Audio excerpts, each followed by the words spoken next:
मुंबई आंतरराष्ट्रीय विमानतळावरून सोन्याची तस्करी सुरूच। मुंबई कस्टम विभागाने जप्त केलं 18.11 किलो सोनं। 9 प्रवासी अटकेत। चिपळूणमध्ये रस्त्यावर मगरीचं दर्शन, मगरीचा मुक्त संचार पाहून नागरिक भयभीत। व्हिडिओ तुफान व्हायरल। कोल्हापुरातील काळंबवाडीत 2 तरुण बुडाले। दूधगंगा नदीत पावसाळी पर्यटनासाठी आलेले तरुण बेपत्ता।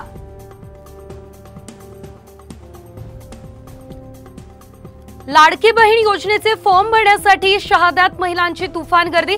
फॉर्म भरण्यासाठी आलेली महिला चक्कर येऊन पडल्याने गोंधळ।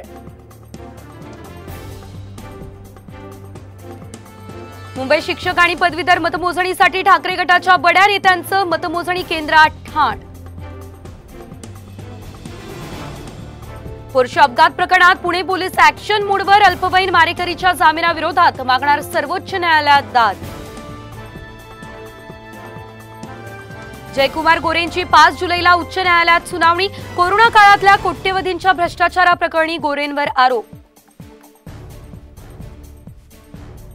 सोलापुरातील 6000 रिक्षा चालकांचा मुख्यमंत्र्यांना पंढरपूरमध्ये घेराव घालण्याचा इशारा। फिटनेस सर्टिफिकेटच्या विषयावरून रिक्षा चालक आक्रमक।